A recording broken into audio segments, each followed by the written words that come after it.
chosen to title this discourse period Bible Gems. அன்பான சகோதர சகோதரிகளே, இப்போது தெரிந்து கொள்ளப்பட்டதான பாடமானது Bible Gems. Gems. Gems. Like jewels. Okay. வேதாகமத்துடைய ரத்தினங்கள், ஜெம்ஸ்.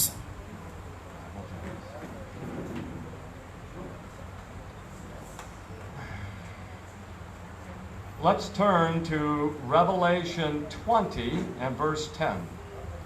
வெளிப்படுத்தல் 20ஆம் அதிகாரம் 10வது வசனத்தை நாம் படிக்கலாம்.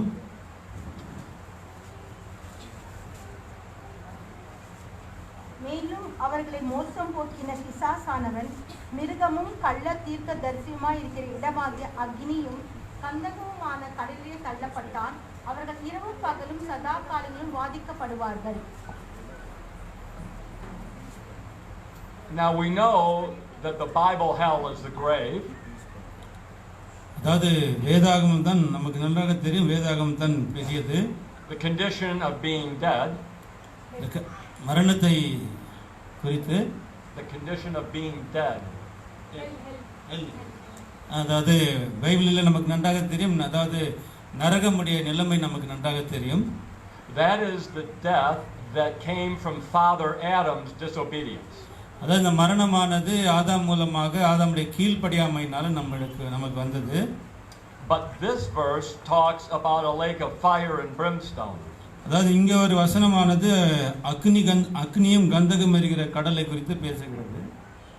You and I know this as the second death. நம்ம அனைவருக்கும் தெரிந்திருக்கிறது, இது வந்து இரண்டாம் மரணத்தை குறித்ததாக நாம் பார்க்கிறோம். Verse 14. 14ஆம் வசனத்தில் கூட 14ஆம் வசனம் 14. அப்பொழுது மரணமும் பாதாளமும் அக்னி கடலிலே தள்ளப்பட்டன. இது இரண்டாம் மரணம். If you have a second death, that implies that you have a first death. அதாவது இரண்டாம் மரணம் என்று இங்கே சொல்லுவதை நாம் படிக்கும்போது அகையால முதலாம் மரணம் ஒன்று இருக்கிறது என்பதை காட்டுகிறது. I'm asking you a question. Is there a third death? உங்களை நான் ஒன்று கேள்வி கேட்டுக்கிறேன். இது மூன்றாவது மரணம் இருக்கிறதா? No. There's no third death. மூன்றாம் மரணம் இல்லை. The first death came from Father Adam's sin. முதலாம் மரணமானது ஆதாம் பாவத்தினாலே வந்தது. Jesus pays the ransom price to release everyone, including Adam, from that first death. அதற்காக இயேசு கிறிஸ்து ransom மீட்கும் பொருள் விலையை கொடுத்து நாம் அனைவரும் மீட்டிருக்கிறார். But those who die the second death, இரண்டாம் மரணத்தை சாகக்கூடியவர்கள், are those who die because of their own willful sins. அதாவது அவங்களுடைய மனப்பூர்வமான தங்களுடைய சொந்த பாவத்தினாலே சாகிறார்கள். That death means you cease to exist. You go into oblivion. அதான் இப்போது நாம் நடந்து கொண்டிருக்கிறது. இது எக்ஸிஸ்டன்ஸ் இருக்குது இப்போது நமக்கு சபைக்கு. That is what happens to the devil. அதான் நம்ம இங்கே பார்க்கிறோம். He is destroyed forever. அதாவது இங்கே சாத்தானுக்கு அது சொல்லப்பட்டிருக்குது, அவன் நித்தியத்துக்கும் அழிக்கப்படுவான் என்று. Paul writes in Hebrews 2:14 that he has the power to destroy the devil. அதாவது எபிரேயர் 2:14 அப்போஸ்தலனாகிய பவுல் சொல்லுகிறார், இயேசு கிறிஸ்து மரணத்துக்கு அதிகாரியாகிய பிசாசை அழிக்க வல்லவர் என்று. But our verse 10 here says that the devil is tormented. அதாவது இங்கே 10ஆம் வசனத்தை நாம் படிக்கிறோம், அவர்கள் சதா காலத்திலும் வாதிக்கப்படுவார்கள் என்று. Do you know what that Greek word is? அதாவது உங்களுக்கு இந்த இதோடைய கிரேக்க பதம் உங்களுக்கு தெரியுமா? That's our word, Greek word basanizos. அங்கே சொல்லக்கூடிய கிரேக்க பதமானது இங்கே சொல்லப்பட்டிருக்கிற passion நிசமாஸ். The word means touchstone. இந்த வார்த்தையுடைய அர்த்தம் என்னென்றால் டச் ஸ்டோன், அதாவது உரைக்கும் கல் என்று நாம் பார்க்கிறோம். உரசி பார்க்கும் கல். S. A touchstone was to test something. அதாவது இந்த டச் ஸ்டோன் என்ற இந்த வார்த்தை, இந்த உரசும் கல்லானது அது பரீட்சை என்று பொருள்படும். In ancient times, the touchstone was made of basalt. அதாவது பழைய காலத்தில் இந்த உரசும் இந்த கல்லானது இந்த இங்கே சொல்லக்கூடிய இந்த வார்த்தை பேசால்ட் என்று சொல்லக்கூடிய வார்த்தை. Basalt is a black stone. அது பார்ப்பதற்கு கருமையாக இருக்கு அந்த கல். And they would use it to test the the realness of a gold coin by striking the gold coin against the basalt. அந்த கல்லானது இந்த பாசல்ட் என்று சொல்லக்கூடிய இந்த கல்லானது அந்த தங்கத்துடைய ஒரு தரத்தை சோதித்து பார்ப்பதற்காக பயன்படுத்தக்கூடியதாக இருந்தது. If it was true gold, it would leave a certain color on the touchstone. அதாவது உண்மையான இந்த தங்கமானது அந்த உரசும் கல்லில் உரசி பார்க்கும்போது அது ஒரு நல்ல ஒரு நிறத்தை காட்டும். If it wasn't real gold, it wouldn't leave the right mark. அது ஒரு போலியான ஒரு தங்கமாக இருந்தால் அங்கே வேற ஒரு வெள்ளையான நிறம் அங்கே காணப்படும். So we can readily see that this word basanismos, அதாவது இந்த வார்த்தை தான் நம்ம இங்கே பார்க்கக்கூடிய basanismos என்ற ஒரு வார்த்தை really meant to test something. அதாவது எதற்காக ஏதோ ஒன்றை பரீட்சிப்பது. Now it's true, someone could be tested by being tormented. அதாவது சில பேர் அதாவது உபத்திரத்தின் மூலமாக அவர்கள் பரீட்சிக்கப்படுவார்கள். But in this case, actually, it's not talking about literal torment. அதாவது இங்கே படித்ததான அந்த வசனமானது நேரடியாக அதாவது உபத்திரம் படுத்தக்கூடிய ஒரு வார்த்தை அல்ல, இது சொல்லார்த்தமானது கிடையாது. It's telling us that in the future, people will be able to look at the destruction of Satan, the devil, and his false systems, and that will forever be a test on what happens to those who disobey God. அதாவது இங்கே பார்க்கும்போது சாத்தானை கொண்டு தேவன் உலகத்தை பரீட்சிக்கக்கூடிய ஒன்றாக நம்ம பார்க்கிறோம். இங்கே பார்த்த அந்த வசனம் இந்த 20வது இந்த வசனத்தில் நாம் படித்தது போல அந்த உலகத்தை பரீட்சிப்பதற்காக சாத்தானை தேவன் அனுமதித்து அவர் சாத்தான் மூலமாக அவர்கள் உண்மை உள்ளவர்களாக இல்லை என்று அது பரீட்சிப்பார். They will forever be a touchstone for everyone else who ever lives on what not to do. They will forever be a touchstone for anybody else who ever lives on what not to do. அதாவது இவர்கள் நித்திய காலத்துக்கு இவங்கள் வாழக்கூடியவர்களா இல்லை என்பது அந்த கல் மூலமாகத்தான் பரீட்சிக்கப்படுவார்கள். So they're a touchstone day and night, forever and ever. அதாவது இது இந்த உரசும் கல்லானது நித்தியத்துக்கு இருக்கக்கூடியதல்ல.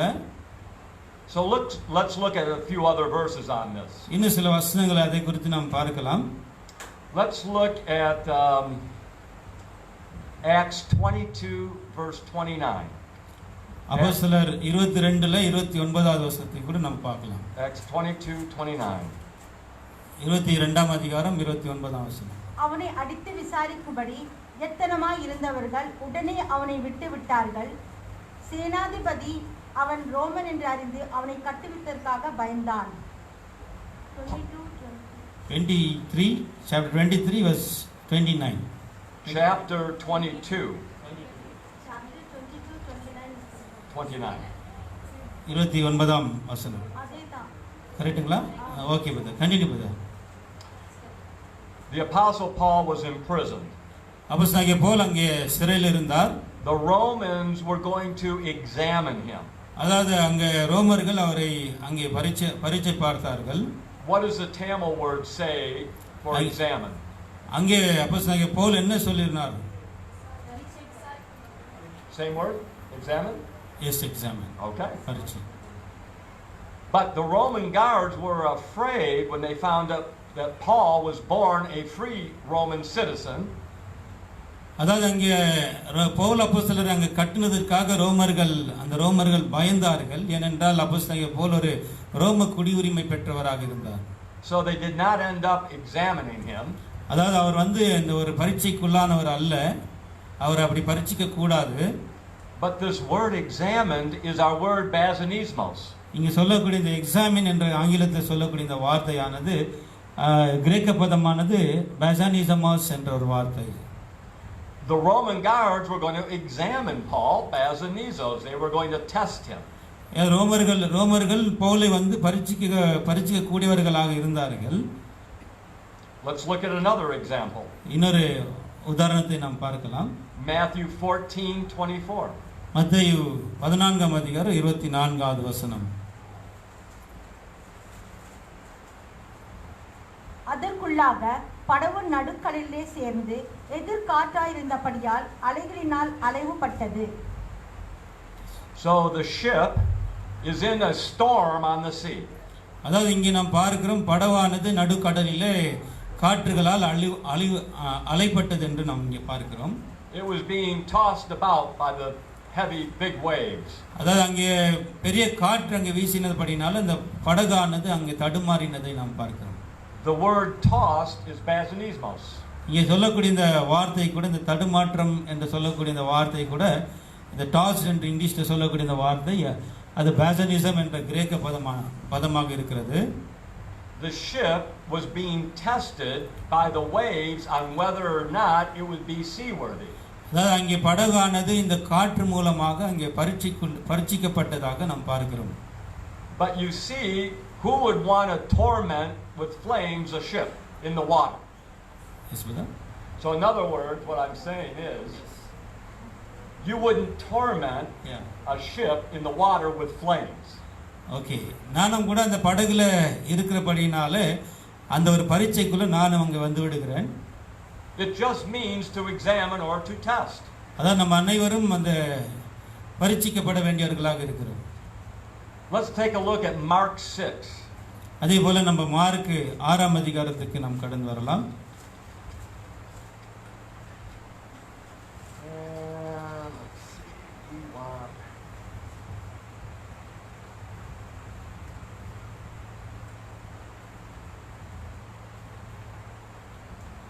Verse 48. 48ஆம் வசனத்தை படிக்கலாம். அப்பொழுது காற்று அவர்களுக்கு எதிராக இருந்தபடியினால் அவர்கள் தண்டு வலிக்கிறதில் வருத்தப்படுவதை அவர் கண்டு ராத்திரி 4ஆம் ஜாமத்தில் கடலின் மேல் நடந்து அவர்களிடத்தில் வந்து அவர்களை கடந்து போகிறவர்கள் போல காணப்பட்டார். The word toiling is basanismos. அங்கே நாம் பார்க்கும்போது தண்டு வலித்தார்கள்.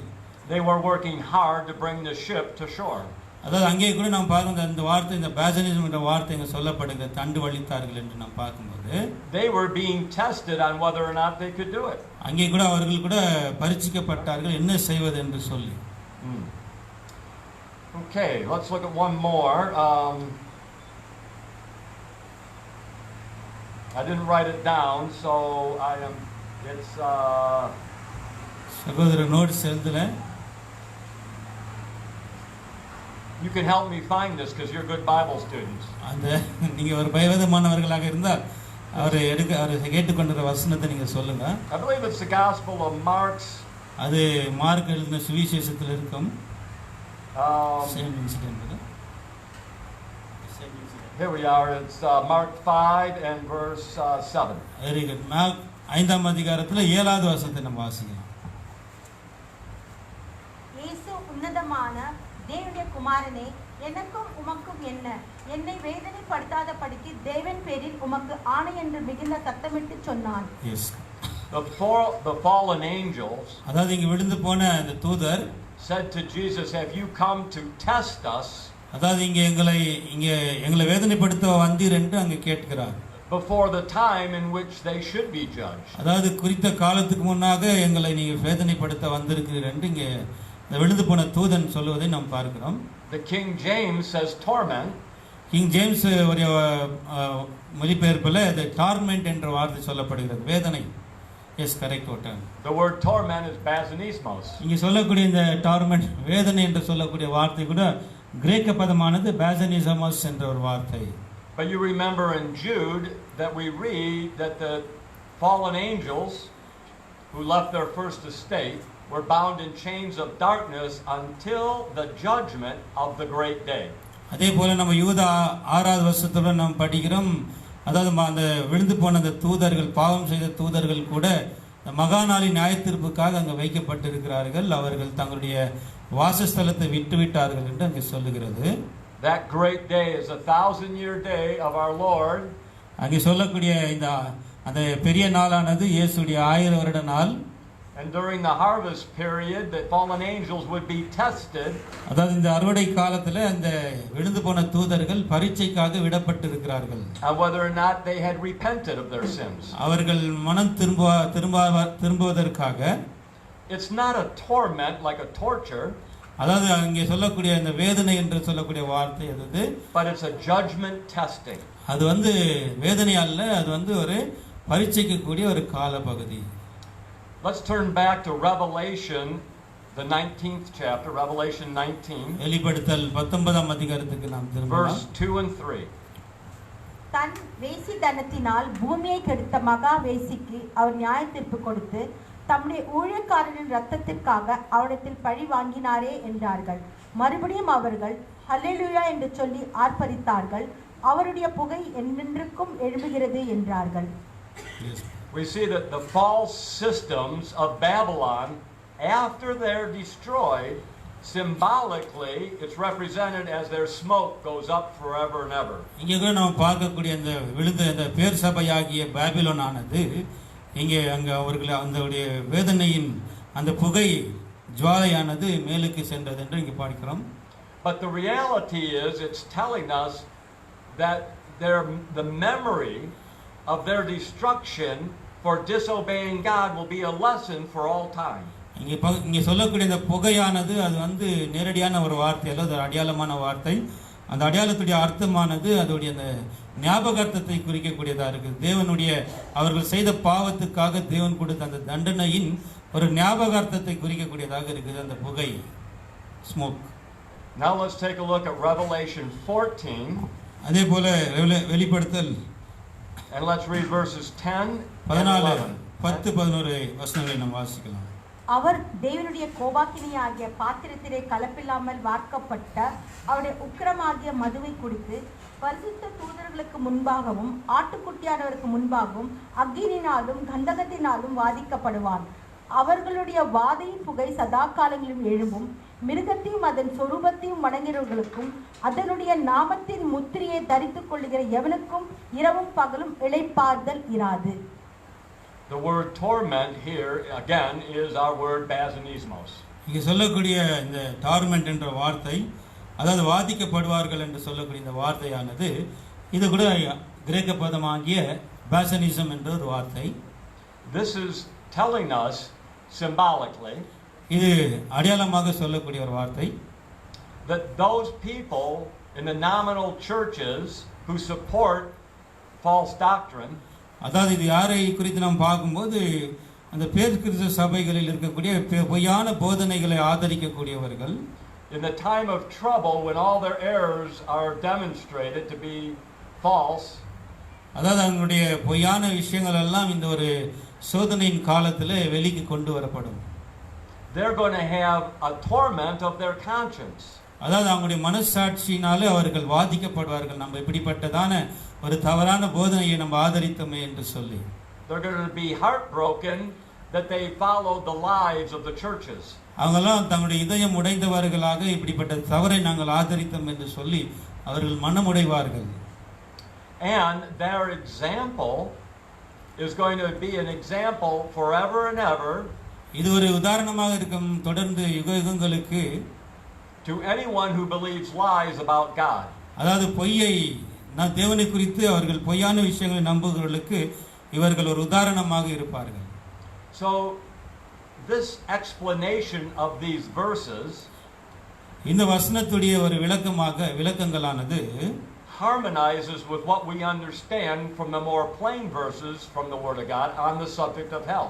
இதை நம்ம நரகத்தை குறித்த ஒரு இது பாடத்துக்கும் இதை நம்ம ஒத்து நம்ம இணைத்து பார்க்க வேண்டியவர்களாக இருக்கிறோம். But I'd like to ask, does anyone have a question on any of these verses I've brought out so far? இது சகோதரர் எடுத்துக்கொண்டு வந்த இந்த வசனத்தில் உங்களுக்கு ஏதாவது ஒரு மாறுபாடான கருத்துக்கள் இருக்கிறதா? ஒரு சொன்ன விளக்கங்களில் ஏதாவது உங்களுக்கு மாறுபாடான கருத்துக்கள் இருக்கிறதா? Okay. All right. Were you familiar with this word basanismos? Yeah, no. I mean, you weren't familiar with it, no. But it seems reasonable, doesn't it? Yes. Yeah. You'll be happy with it now. So we're going to have another lesson, another gem. இன்னொரு நம்ம GeM, அதாவது இதெல்லாம் நம்ம பார்த்து கொண்டிருக்க வேதாகமத்தில் இருக்கக்கூடிய gems, ரத்தினங்கள். இந்த சத்தியங்கள் எல்லாம் ரத்தினம் போன்ற சத்தியங்கள். இன்னொரு ரத்தினத்தை நம்ம பார்க்கலாம் என்று சகோதரர் சொல்லுகிறார். Turn with me to the book of Ezekiel. எசேக்கியேலை நம்ம திருப்பி பார்க்கலாம். Ezekiel chapter 40. வசனம் 40வது வசனம். 40ஆம் அதிகாரம் எசேக்கியேல். Very good.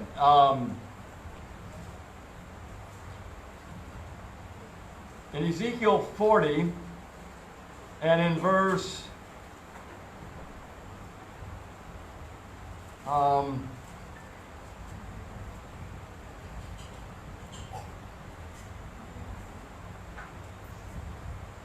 verse 4. நான்காம் வசனம். அந்த புருஷன் என்னை நோக்கி, மனுபுத்திரனே, நீ கண்ணார பார்த்து காதார கேட்டு நான் உனக்கு காண்பித்த எல்லாவற்றின் மேலும் உன் மனதை வை.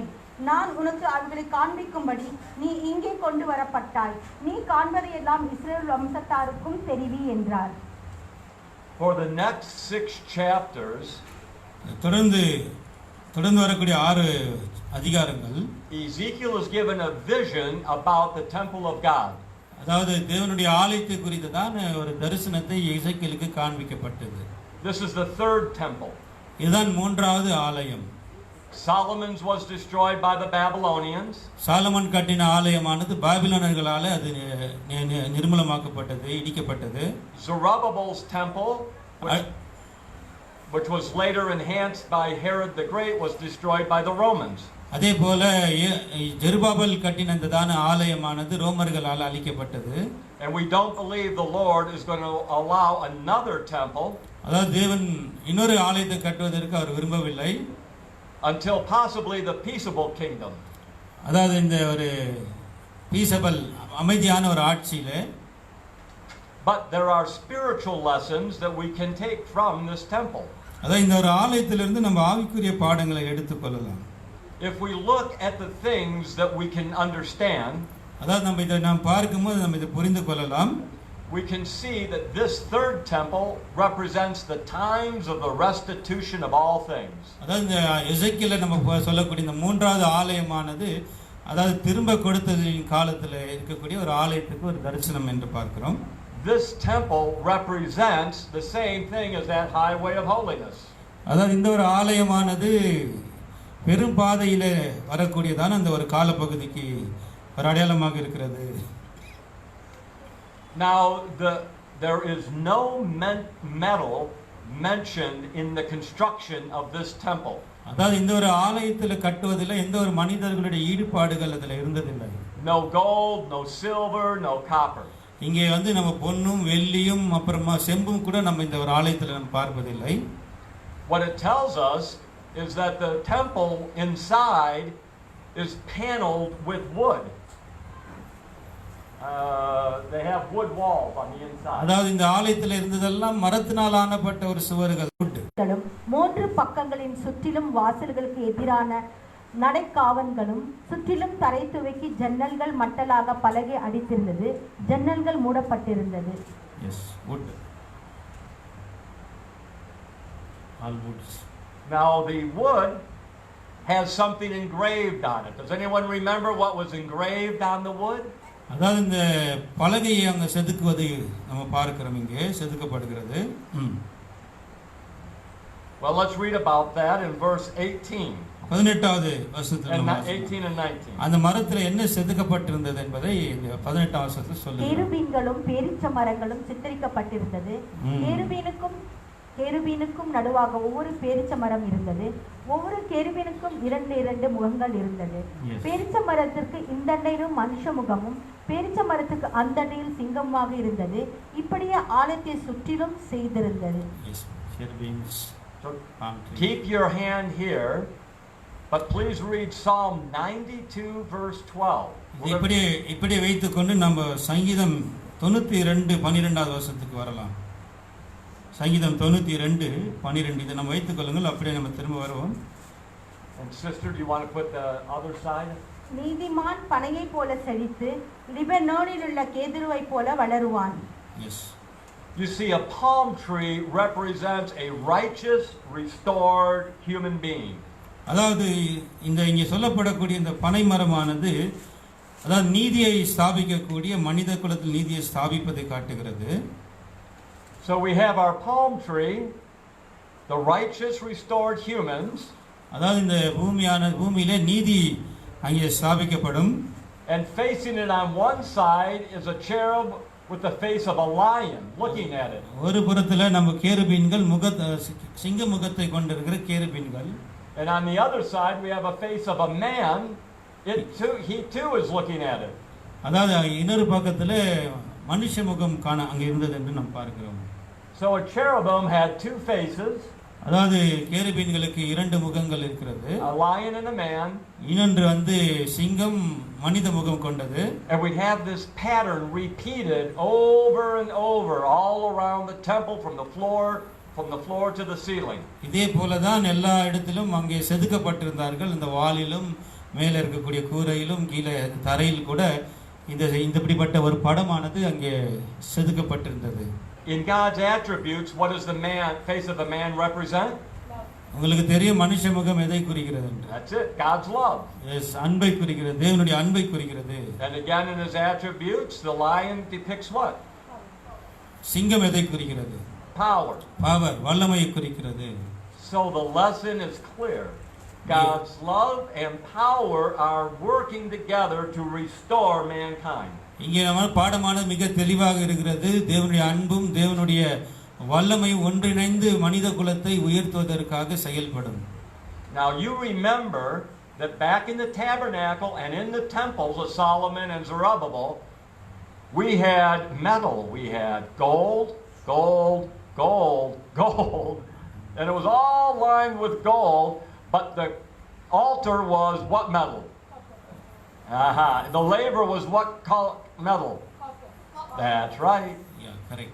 அதாவது சாலமோனிய ஆலயத்திலும் அது தொடர்ந்து செருபவல் கட்டின ஆலயத்திலும் ஆசாரிப்பு கூடாரத்தில் இருந்த எல்லா பொருட்களும் தங்கத்தினால் செய்யப்பட்டிருந்தது.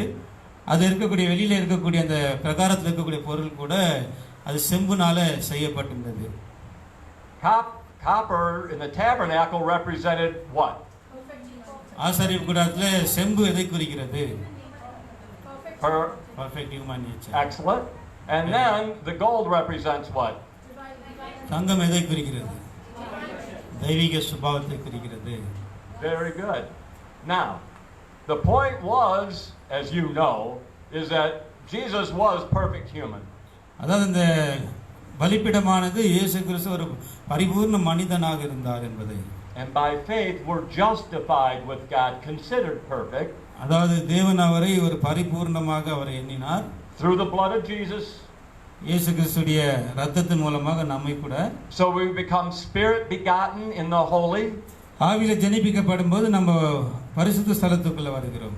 We're begotten to the divine nature, right? தெய்வீக சுபாவத்துக்குள்ளாக நம்ம ஜனிப்பிக்கப்படுகிறோம். But it's only in our minds, we're still in the flesh. அதாவது ஆனாலும் கூட நம்ம மனதில நம்ம இன்னும் மாம்சத்தில் தான் இருக்கிறோம். So if we're faithful unto death, we'll pass the second veil into the most holy. மரண பரியந்தம் நாம் உண்மை உள்ளவர்களாக இருக்கும்போது நம்ம அதாவது மகா பரிசுத்தத்துக்கு கடந்து செல்வோம். It is four square representing perfection. அங்கே இருக்கக்கூடிய அந்த சதுரமானது நான்கு புறமும் சதுரமானது அது பரிபூர்ணத்தை குறிக்கிறது. That represents that we would have a change in nature to the divine in the spirit realm. அதாவது அது எதை காட்டுது என்றால் தெய்வீக சுபாவத்திலிருந்து அது ஆவிக்குரிய ஒரு மாற்றத்தை இது காட்டுகிறது. What time is that opportunity for a change of nature available? அதாவது எந்த நேர பகுதி நம்ம அங்க மாறக்கூடிய ஒரு நேர பகுதி? Only the gospel age. That's right. Very good. இந்த சுவிசேஷ யுகத்துல மாத்திரம் தான். Is there a change of nature offered to mankind? அதற்கு பிறகு ஒரு சுபாவத்துல இன்னொரு சுபாவத்துக்கு மாறக்கூடிய வாய்ப்புகள் இங்க இருக்கிற மனிதகுலத்துக்கு? No change of nature. அவர்களுக்கு கிடையாது. They're restored to what Adam was. அதாவது ஆதாம் இழந்து போனதுக்கு தான் அவர்கள் மறுபடியும் அவர்கள் திரும்ப கொண்டு வரப்படுவார்கள்.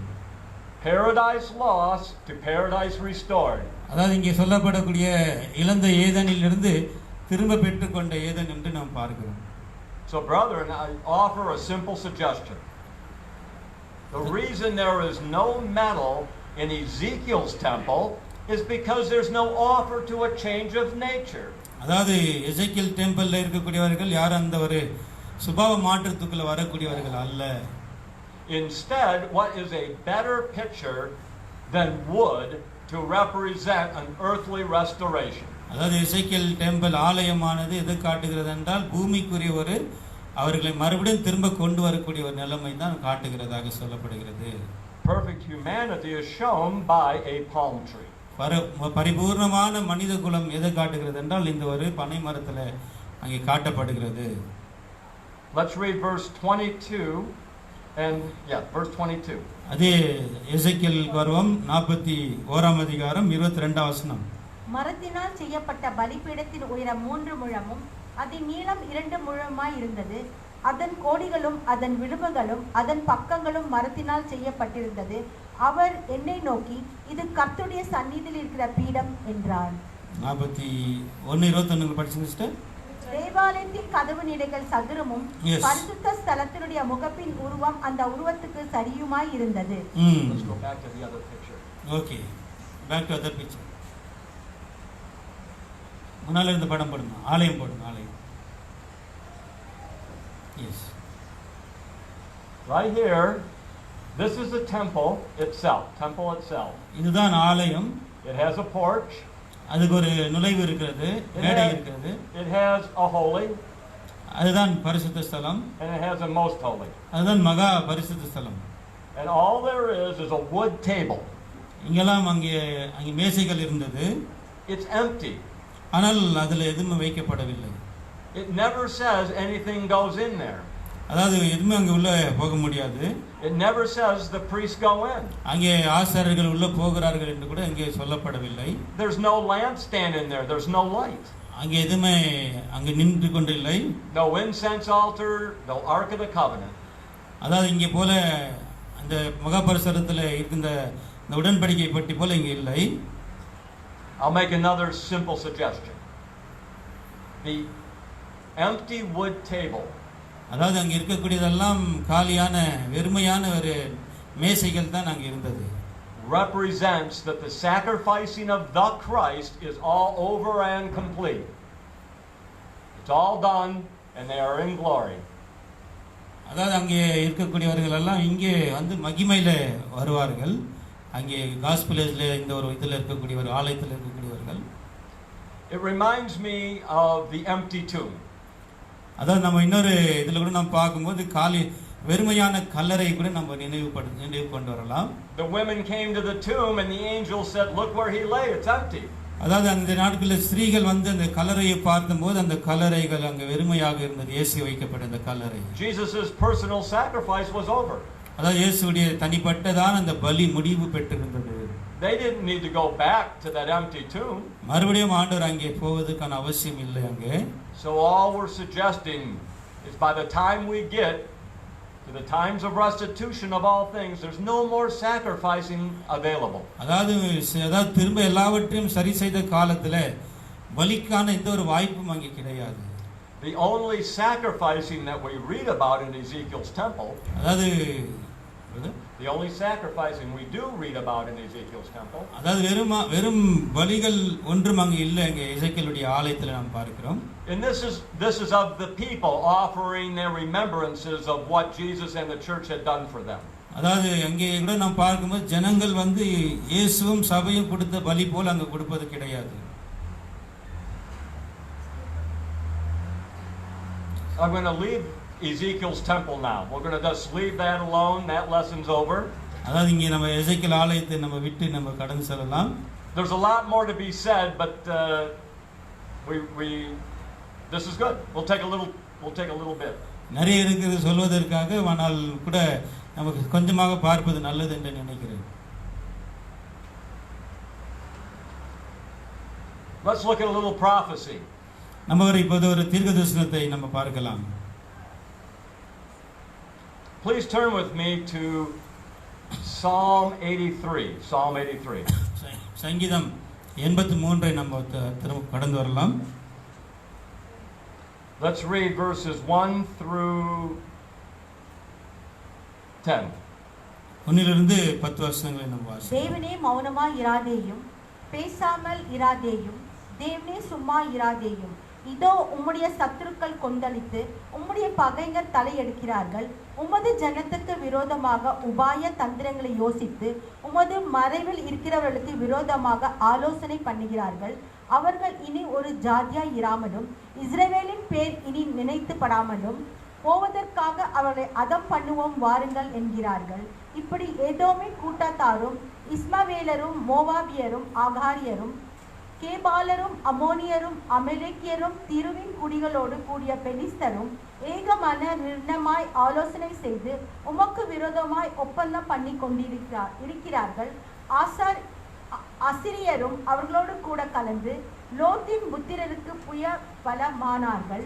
மிதியனருக்கு செய்தது போல கீசோன் என்னும் ஆற்றண்டை எந்தோரிலே அழிக்கப்பட்டு நிலத்துக்கு எருவாய் போன சிசரா யாபின் என்பவருக்கு செய்தது போலும் அவர்களுக்கு செய்யும். All these geographical locations, இது குறித்ததான எல்லா விதமான இந்த ஒரு ஸ்தலங்களை நம்ம பார்க்கும்போது, these are all the Arab neighbors of Israel. அதான் இங்கே பார்க்கும்போது எல்லாம் இஸ்ரேல் தேசத்தை சுற்றியில் இருக்கிற அண்டை நாடுகளை பார்க்கிறோம். They are the close Arab neighbors. அவர்களுக்கு நெருங்கிய ஒரு அண்டை நாடுகள் என்று நாம் பார்க்கிறோம். Think of something like the Arab League as having taken counsel together against Israel. அதாவது இஸ்ரேலுக்கு விரோதமாக அவர்கள் வரக்கூடிய நெருக்கத்தில் இருந்தார்கள். But we read here that they are defeated. அவர்கள் முறியடிக்கப்பட்டார்கள் என்று இங்கே நம்ம படிக்கிறோம். Now it's true they're all Muslim nations. அங்கே நாம் பார்க்கும்போது அவர்கள் சுற்றிலும் இருக்கக்கூடியது முஸ்லிம் நாடுகள். But specifically they're Arab Muslims. அதிகமாக நாம் பார்க்கும்போது அங்கே முஸ்லிம்ஸ் அதிகமாக இருக்கிறார்கள். Now take a look at Ezekiel 38. வாங்க எசேக்கியேல் 38ஆம் அதிகாரத்துக்கு வரலாம்.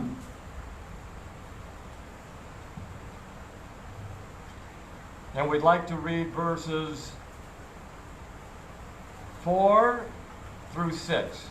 4 லிருந்து 6 வரைக்கும் வாசிக்கலாம். நான் உன்னை திருப்பி உன் வாயில் துருடங்களை போட்டு உன்னையும் உன்னுடைய எல்லா சேனையையும் குதிரைகளையும் சர்வாயுத தரித்த குதிரை வீரர்களையும் பரிசையும் கெடுகும் உடைய திரளான கூட்டத்தையும் புறப்பட பண்ணுவேன். அவர்கள் எல்லாரும் பட்டயங்களை பிடித்திருப்பார்கள். அவர்களோட கூட பெர்சியரும் எத்தோப்பியரும் திபியரும் இருப்பார்கள். அவர்கள் எல்லாரும் கேடகம் பிடித்து தலை சீராவும் தரித்திருப்பார்கள்.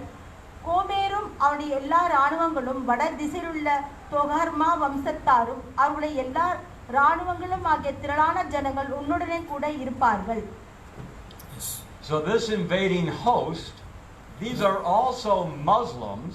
அதாவது இங்கே தேவன் வந்து எல்லாரையும் வரவேற்பார். அதாவது இந்த முஸ்லிம் தேசங்கள் எல்லாவற்றையும் அவர் வரவேற்கிறார். But they're not Arab nations. ஆனால் அது அரபு நாடுகள் அல்ல.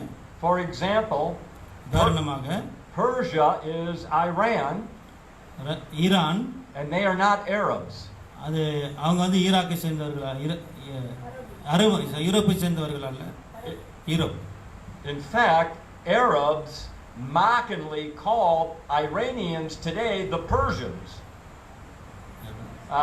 So Arabs today, they don't like the Iranians. So they mockingly refer to them as Persians. யூரோப்பியர்கள் வந்து இப்ப ஈரானியர்களை அவர்கள் நேசிப்பது கிடையாது. இப்போது அரேபியன்ஸ் தான் Iranians. They don't like Europeans. They don't like the Iranians and all Arabians. Europeans don't like Iranians. Not Arabian, Europeans. Europeans, right? Not Europeans. Arabians. It's Arabic. Arabs. Don't like the Iranians. அரபியர்கள் வந்து ஈரானியர்கள் இப்ப விரும்புவதில்லை என்று சொல்ல. Sorry. I think it's mostly my accent. We have Ethiopia, which is mentioned. Ethiopia and Sudan, they are also largely Muslim. அதாவது இங்கே கூட நம்ம பார்க்க எத்தியோப்பியா மற்றும் சுதான் தேசத்துல கூட अनेक முஸ்லிம்கள் இருக்கிறார்கள். But they aren't Arabic. அவர்கள் அரபியர்கள் அல்ல. We also have Libya mentioned. Libya கூட நம்ம இங்கே பார்க்கிறோம். They're Muslim but not Arabic. அவங்க கூட अनेक முஸ்லிம்கள் இருந்தாலும் அரபியர்கள் அல்ல. Gomer would be Turkey. Komar என்று சொல்லக்கூடியவர்கள் டர்க்கி தேசத்தை சேர்ந்தவர்கள். Also Muslim but not Arabic. அங்க முஸ்லிம்கள் இருந்தாலும் கூட அவங்க அரபியர்கள் அல்ல. And Tagomar of the north, கோமார் என்று சொல்லக்கூடிய வட திசையில் இருக்கக்கூடிய கோமர் என்று சொல்லக்கூடிய இந்த வசனத்துல would represent these countries that used to be in the South USSR. They're Muslim. அதாவது யுஎஸ்எஸ்ஆர் சொல்லக்கூடிய அந்த தேசம், like Turkmenistan. அங்கே கூட நம்ம முஸ்லிம்கள் இருக்கிறாங்க. And Uzbekistan.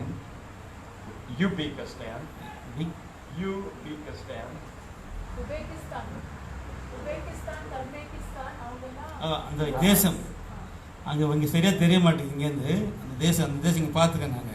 அங்கே இருக்கக்கூடிய நாடு தஸ்கிஸ்தானா, There's another one. அபனிஸ்தான். Okay. Okay, fine. So the lesson we're saying is that the Ezekiel 38 invasion of Israel, அதாவது இங்கே எசேக்கியேல் 38ஆம் அதிகாரத்தை நம்ம பார்க்கும்போது இஸ்ரேலுடைய ஒரு ஸ்தாபனத்தை காட்டுகிறது. Israel ஸ்தாபிக்கப்பட்டது. it's the final invasion of Israel. Then the Lord fights for them and defeats the enemies. கடைசியாக எல்லா தேசங்களும் இஸ்ரேலை அவர்கள் முற்றுகையிடும் போது தேவன் அவர்களோடு யுத்தம் பண்ணுவார். Are Muslim nations, but they are further away from Israel. அதாவது இந்த சுற்றில இருக்கக்கூடிய அந்த முஸ்லிம் நாடுகள் எல்லாம் அங்கே இருக்க மாட்டார்கள். But the Psalm 83 nations are very close to Israel. அதில் கூட ரொம்ப நெருக்கமாக இருக்கக்கூடிய 3 தேசங்கள் இருக்கிறது. இஸ்ரேலுக்கு ரொம்ப நெருக்கமாக இருக்கக்கூடியவர்கள். Read verse 11. 11வது வசனத்தை நம்ம படிக்கலாம். சேம். அவர்களையும் அவர்கள் அதிபதிகளையும் ஒரே புக்கும் சேபுவுக்கும் அவர்கள் பிரபுக்கள் எல்லாம் சேபாவுக்கும் சல்முனாவுக்கும் சமமாக்கும். 11th verse. 83:11. Unwalled villages. Israel dwelling in unwalled villages. Ezekiel 38 verse 11. 11வது வசனத்தை வாசிங்க. 38:11. Sorry, I probably said it wrong. உன் இருதயத்தில் யோசனைகள் எழும்ப நீ பொல்லாத நினைவை நினைத்து. Yeah. Ezekiel 38:11. Yes. Thank you. So what that is telling us is that the Psalm 83 attackers were defeated, and that created the situation that Israel felt they were dwelling safely in unwalled villages. அதாவது இங்கே பார்க்கும்போது இந்த வசனங்களில் நாம் படித்தது போல எல்லா நாடுகளும் அவர்களுக்கு எதிராக இருந்தால் கூட இன்னைக்கு இஸ்ரேல் தேசமானது சமாதானமாகவும் ஒரு பாதுகாப்பாக இருக்கிறது என்று நாம் பார்க்கிறோம். So the Psalm 83 prophecy has to take place before Ezekiel 38. அதாவது இந்த நம்ம சங்கீதம் 83 நாம் பார்க்கும்போது அது இந்த 38ஆம் அதிகாரத்துக்கு முன்னாக நடக்கக்கூடிய ஒன்று. So this is another simple lesson, one that we look for, we will watch, but it just may be that it may come after the church is complete and gone. அதாவது இந்த ஒரு மகா உபத்திரம் இந்த காலங்கள் நடைபெறுவதற்கு முன்பாக சபையானது நிறைவடைந்து மேலே சென்றிருக்கும் என்று நாம் பார்க்கிறோம். When did I start talking? 3:30. 3:30. Okay. It started at 3:30. So what we'll just say then, brethren, to close for our time, இப்போ நம்ம முடிவாக நான் என்ன சொல்ல விரும்புகிறேன் என்றால், if there are a lot of little Bible gems, அதாவது நம்ம சிறு சிறிய வேதாகம ரத்தினங்கள் நம்ம வேதத்தில் பார்க்கிறோம். I can't resist but to give you one more. நான் இன்னொரு கிடைக்கும் என்று நினைக்கிறேன், சகோதரன் மூலமாக நினைக்கிறேன். I have a bad reputation for doing this. Luke 16. லூக்கா 16ஆம் அதிகாரத்தில் இன்னொரு சகோதரர் சொல்லக்கூடிய ஒரு ரத்தினம் என்ன என்று பார்க்கலாம். You know the story and the understanding of the parable of the rich man and Lazarus. அதாவது ஒரு பேரபிள் வேதத்தில் சொல்லக்கூடிய ஐஸ்வர்யவான் லாசரஸுடைய பேரபிளை நீங்கள் அறிந்திருப்பீர்கள் என்று நினைக்கிறேன். Who did the rich man represent? இங்கே ஐஸ்வர்யவான் யாரை குறிக்கிறார்? Very good. And who did Lazarus represent? Okay. லாசர் புறஜாதிகளை குறிக்கிறார். So read verse 23. 23வது வசனத்தை நம்ம வாசிக்கலாம். Luke 16:23. பாதாளத்திலே அவன் வேதனை படுகிற போது தன் கண்களை ஏறெடுத்து தூரத்திலே ஆபிரகாமையும் அவன் மடியிலே லாசரையும் கண்டான். What is the word for, in English it's hell. What's the Greek word here for hell? இங்கே சொல்லக்கூடிய ஹெல் நரகம் என்று ஆங்கிலத்தில் சொல்லக்கூடிய அந்த வார்த்தையுடைய கிரேக்க பதம் என்ன என்று கேட்கிறார். Greek word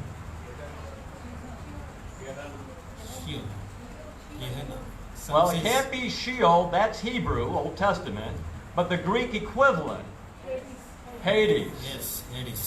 Now this is odd. Hades means what? Hades என்றால் என்ன? இது ஆங்கில கிரேக்க பதம். Buried. Buried, Buried. Okay, grave. that's the Adamic death. Those who die and fall asleep in death. அதாவது அது ஆதாமுடைய மரணத்தை குறிக்கிறது. That means there's a resurrection out of death. அதாவது அவர்களுக்கு உயிர்த்தெழுதல் இருக்கிறது அதுக்கு பிறகு. But why does it say torment? ஆனால் இங்கே ஏன் வேதனை என்று சொல்லுகிறது? இங்கே அவர் வேதனைப்படுகிறான் என்று சொல்லப்படுகிறது. We know there's no knowledge in the grave whether you go. அதாவது பாதாளத்திற்கு எந்த ஒரு விதமான ஞானமும் புத்தியும் அறிவும் இருக்காது. Read verse 24. 24 வசனத்தை வாசிங்க. அப்பொழுது அவன் தகப்பனாகிய ஆபிரகாமே, ம். நீர் எனக்கு இறங்கி லாசரு தன் விரலின் நுனியை தண்ணீரில் தோய்த்து என் நாவை குளிர பண்ணும்படி அவனை அனுப்ப வேண்டும். இந்த அக்னி ஜுவாலையில் வேதனைப்படுகிறேனே என்று கூப்பிட்டான். This is unusual. We read about torment and flame, but the Greek word is Hades. அதாவது நம்ம இங்கே பார்க்கிற இந்த வேதனை என்ற வார்த்தையை நாம் பார்க்கும்போது கிரேக்க வதத்தில் This is the only place in the New Testament we read flame, torment, and Hades together. அதாவது நம்ம புதிய ஏற்பாட்டில் நம்ம ஹேடஸ் என்ற வார்த்தை வந்து நமக்கு நன்றாக தெரியும், அந்த பாதாளத்தை குறிக்கும். So we'll make this suggestion that Jesus used the word Hades because he knew the nation of Israel would be restored or resurrected. ஆண்டவர் இயேசு இங்கே பயன்படுத்தினதான் இந்த கிரேக்க பதம் ஹேடஸ் என்ற வார்த்தையை நம்ம பார்க்கும்போது ஆண்டவர் இந்த இஸ்ரேல் மக்களை மறுபடியும் அவர்களை உயிர்த்தெழுப்புவார் என்பது இயேசு அறிந்திருந்தார். Where is the resurrection of the nation of Israel prophesied in the Old Testament? பழைய ஏற்பாட்டில் எந்த இடத்துல இஸ்ரவேல் மறுபடியும் அவர்கள் திரும்ப வருவார்கள், அதாவது உயிர்த்தெழுந்து வருவார்கள் என்றுதான் அது வசனம் தீர்க்கதரிசனங்கள் சொல்லப்பட்டிருக்கிறது. Jeremiah 31. That's good. I'm thinking of something different though. That's good. We've got a valley of Ezekiel 37, the valley of dry bones coming back together. Could these bones live again? எசேக்கியேல் 37 அதிகாரத்தை நாம் பார்க்கும்போது இந்த உலர்ந்து போன எலும்புகள் எல்லாம் ஒன்று சேர்வதை நாம் அங்கே படிக்கிறோம். That's the reviving national hopes of the nation of Israel. அதாவது இஸ்ரேல் தேசத்துடைய மறுபடியும் அவர்களை ஒன்றிணைப்பதான ஒரு நம்பிக்கை அது காட்டுகிறது. If this rich man picturing Israel was lost forever as a nation, அதாவது இங்கே பார்க்கும்போது அந்த ஐஸ்வர்யவான் நித்தியமாக அவங்க அழிக்கப்படவில்லை. Jesus would use the word Gehenna representing second death. அதாவது இயேசு இங்கே கெஹனா என்ற வார்த்தை பயன்படுத்தவில்லை. கெஹனா என்பது இரண்டாம் மரணத்தை குறிக்கிறது. But he purposely chose Hades, the condition of the grave. அதாவது இயேசு அங்கே பயன்படுத்தின வார்த்தை வந்து ஹேடஸ், அதாவது அவர்களை மறுபடியும் கொண்டு வருவார் என்பதை அது குறிக்கிறது. Because he knew the nation would live again. அதாவது இயேசு நன்றாக அறிந்தார் இந்த தேசம் அழிக்கப்பட்டாலும் மறுபடியும் அவர்கள் மறுபடியும் சேர்க்கப்படுவார்கள் என்பது. So the little drop of water represented that the Jews throughout the gospel age have wanted a little bit of truth to understand if they're God's people, why are they suffering so? அதாவது அந்த லாசருக்கு அந்த ஐஸ்வர்யவான் கேட்ட ஒரு சொட்டு தண்ணீர் ஆனது என்னவென்றால் இந்த ஒரு சுவிசேஷ யுகம் முழுவதுமாக இஸ்ரேல் மக்கள் தேவனுடைய சத்தியத்துக்காக அவர்கள் ஏங்கினார்கள். ஏன் தேவன் இப்படிப்பட்டதான கஷ்டத்தை எங்களுக்கு கொடுத்தார் என்ற ஒரு கேள்வி அவர்களுக்கு இருந்தது. Are you familiar with the play or the story called Fiddler on the Roof? Probably not. Are you familiar with the story called Fiddler on the Roof? No. If you ever get a chance to watch the story Fiddler on the Roof, it's a story about the Jews who were persecuted in Russia. Okay, அதாவது அந்த யூதர்கள் அந்த story வந்து ரஷ்யாவில் யூதர்கள் துன்பத்தை அனுபவித்ததை காட்டக்கூடிய ஒரு படமாக நம்ம பார்க்கிறோம் கதை. And the leading character is a poor man. அதாவது அதில் இருக்கக்கூடிய முக்கியமான ஒரு பாத்திரமானது ஒரு மனிதனை, ஒரு ஏழ்மையான மனிதனை குறிக்கிறது. Who frustrated in his troubles, அதாவது மிகுந்த ஒரு துன்பத்தை அவர் அனுபவித்திருந்தார். cries out to God and says, God, if we're your chosen people, could you choose someone else? அதாவது தேவனை போய் அவர் நோக்கி கூப்பிட்டார், ஆண்டவரே எங்கே நீ தெரிந்து கொண்ட ஜனம், இல்லை வேற யாராவது நீங்கள் தெரிந்து கொண்டீர்களா என்று கேட்டதாக அந்த கதையில் நாம் பார்க்கிறோம். It reminds us of the rich man here, just a drop of water. அதுதான் இங்கே நமக்கு ஞாபகப்படுத்துகிறது. இங்கே கூட அந்த ரிச்மேன், அந்த ஐஸ்வர்யவான் ஒரு சொட்டு தண்ணீருக்காக தேவனை நோக்கி கூப்பிடுவதை நாம் பார்க்கிறோம். But he couldn't receive it, could he? ஆனாலும் அதை அவர் பெற்றுக்கொள்ளவில்லை. There was a great gulf between the rich man and Lazarus. லாசருக்கும் அந்த ஐஸ்வர்யவானுக்கும் மிக ஒரு பெரிய பள்ளத்தாக்கு இருந்தது. That gulf represents faith in the Messiah, and until the Jews have faith in the Messiah, they will not understand why they went through their trouble. அதாவது அந்த பள்ளத்தாக்கானது என்ன குறிக்கிறது என்றால் அது மேசியா மேல் அவர்கள் வைக்க வேண்டிய விசுவாசம். ஆனால் கூட அவர்களால் அதை புரிந்து கொள்ள முடியவில்லை, ஏன் தேவன் எங்களுக்கு இந்த உபத்திரத்தை கொடுத்தார் என்பதாக. I thank Brother Christopher, and may the Lord overrule. Thank you very much.